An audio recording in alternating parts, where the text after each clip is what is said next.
Bye bye, Ulaanbaatar. We're leaving Ulaanbaatar today, and our first task is to go get on a bus and go to the outskirts of the city.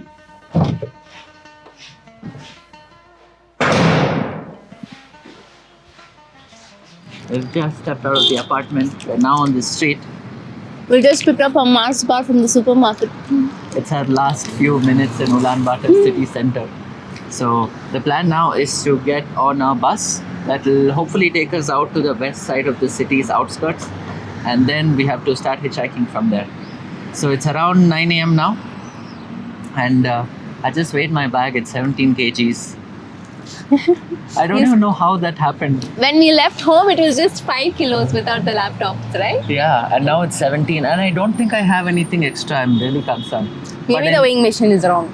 But in other news, we also weighed ourselves. And I've dropped 5 kgs from the day I weighed myself before we left home. Yeah, I've dropped 5 kilos too.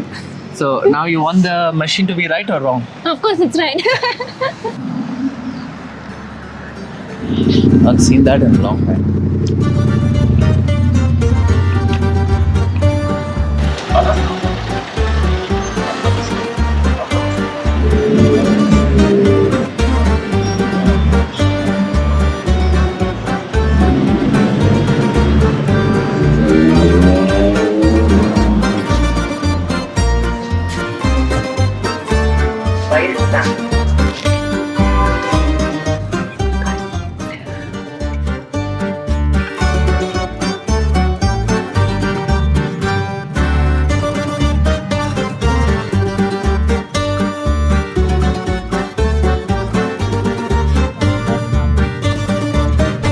We got on another bus because we're trying to get as far out of the city as possible, but this bus took an entirely different turn from what we saw on Google Maps. So we got off while looking at the map and seeing how it's going off course, and then we realized we got on the wrong bus. And even though the number was the same, the alphabet at the beginning was a different letter. We thought it was some Mongolian alphabet or something, but it was actually Y. We were supposed to get on an X14 bus, and we got on a Y14 bus. Anyway, it brought us out to a very random industrial area, and now we are struggling to get back onto the highway. There's no real option but to hitchhike or try to find the same bus to take us back to the same spot.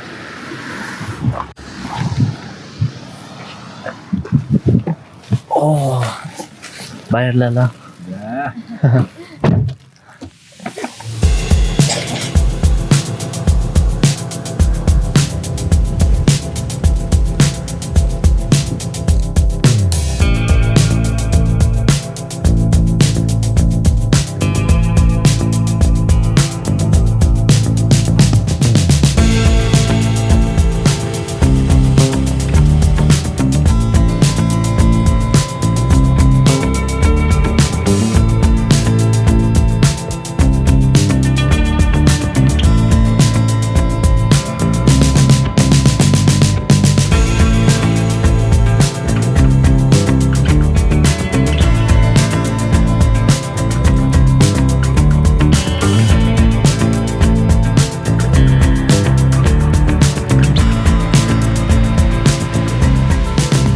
We have now made it about halfway to Kharkhorin.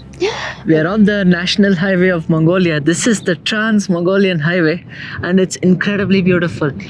After struggling for almost 2 hours trying to get a ride out of the city and finally crossing the border of the city, we got out onto the highway, and these really nice folks in this Land Cruiser, they're actually taking us almost all the way, I think, because language is a pretty big barrier right now. We don't really know how far we're going. But this view, the whole place is just incredible. This is actually a pretty busy highway. This is reminding me so much of our Palmer Highway road trip. The landscapes are different, but it feels the same because it's the same weather. Yeah. It's deserted. The grasslands are stretching like endlessly as far as our eyes can see. We can see so many horses. Horses here outnumber humans.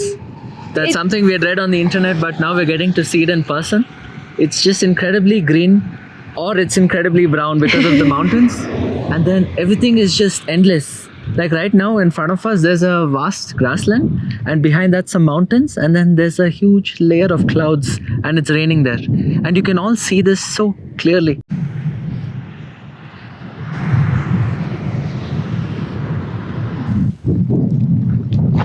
They just shared their cookie with us.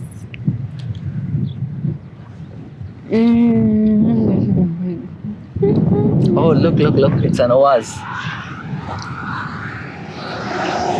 It's been a while since we saw one of those. In the stands, they were everywhere. Those are old Russian, like Soviet era trucks, like little minivans. They're called oaz. It's a company that still makes these kind of vehicles even today.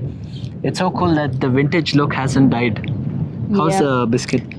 It's so good. It's the same kind of cookie we used to have in Tajikistan. Oh, okay.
Finally in Kharkhorin. This is the ancient capital of the Mongol Empire. We're actually here. I can't believe it. This is in the very center of the country. And after 6 hours on the road, we finally made it here. It's now almost 5 in the evening. But It's always nice to see you supermarket, because we know that we will get some internet, some coffee, snacks, all kinds of things inside. so that's the most common supermarket we've found, like a supermarket chain we've found in the country so far. But right now we are here in the the town center. It's a pretty small town. The kind folks who dropped us off, they were actually looking for a place to stay for us, but then we told them, no, you've already done so much. So now our mission is to go find a place where we can spend the night.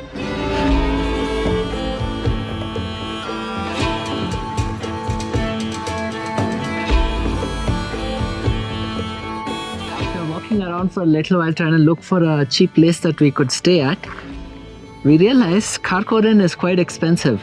It's one of the most bustling tourist towns in the whole country because it's the ancient capital of, Mongolia, of the Mongol Empire. To be frank, we saw more number of tourists here than in Ulaanbaatar. Yeah, we've seen so many tourists, especially Western folks here, coming in big buses. So that explains why there's a higher price here, but we did manage to find something. And with this in the background, we are paying 50,000 Tagrik for this day, and it is in such a beautiful place. Right in front of our door, you see all these small hills till our eyes can see. So this is where we're staying. This is called a gur. In Mongolian, gur means home. From far it looks like a small white hut, but actually it's made of thick fur or wool, and it's wrapped all around so that even when it gets really cold outside, inside it will stay warm. For the first time, I am taller than the door. So you need to bend and get into the home.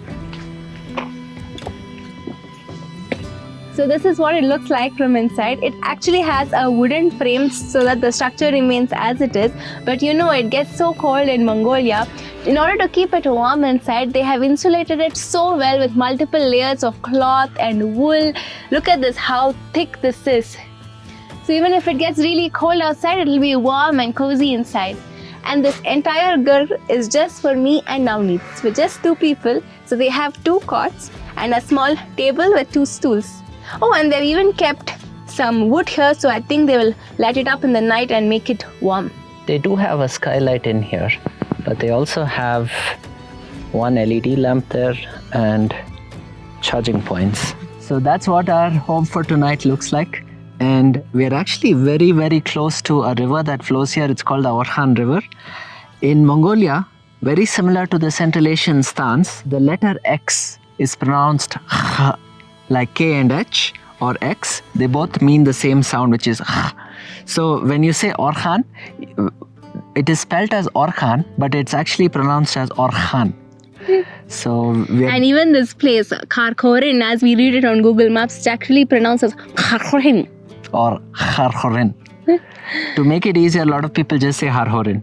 So anyway, that's something we've learned today as well.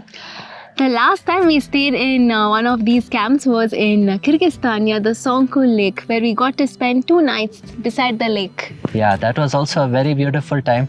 I think we really enjoyed that experience because it was the first time we ever did one of these kind of campsites. And this time, even though the building is the same, I think the landscape has changed quite a bit. Back then we were, I think, almost 2,000 meters above sea level. Yeah. And now we're in a whole other kind of landscape.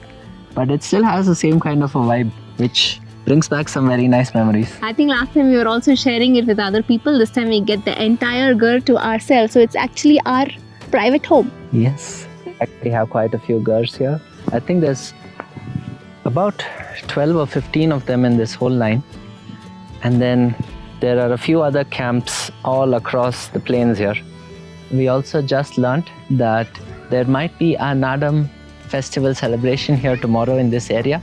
So our host who runs the camp here, she told us to come back at dinner time and then she'll tell us more about it.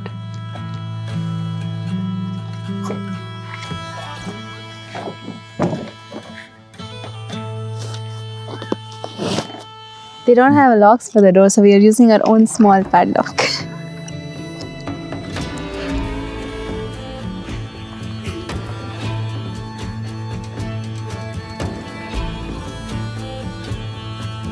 And this one here, this is the restaurant. It also looks like a small home. But inside they have chairs and tables, just like any other restaurant. That one there is the toilet and shower.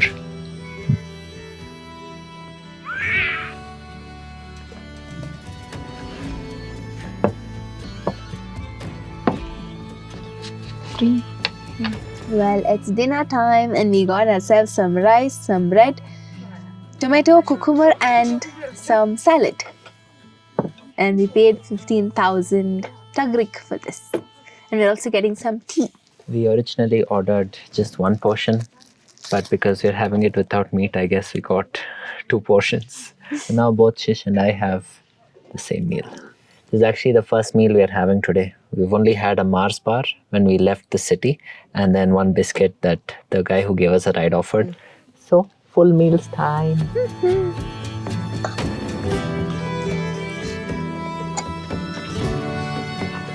In Mongolia, they don't add sugar to the tea. Instead, they have these sugar cubes. This is how you have to consume it. You have to just bite into it. Like that. Keep the sugar on your tongue and then sip your tea.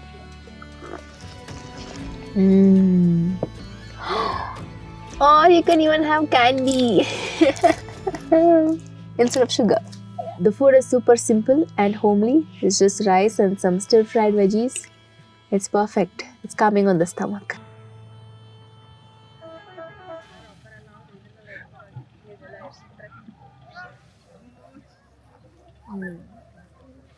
We just finished dinner and now we've just come out to enjoy this sunset hour. Actually, sunset's gonna last 3 hours. It's now around 8:30, but the colors look incredibly beautiful. There's dark blue on one side and orange on the other. Oh, and purple here. And Shish behind me there is talking to her mother and father.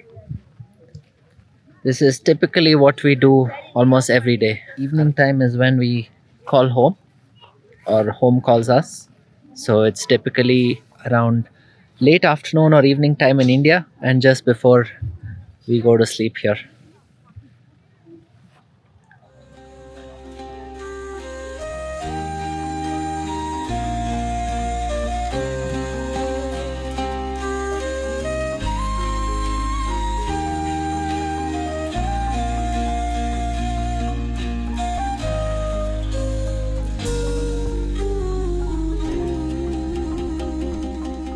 back in the room and it's time to hit the bed.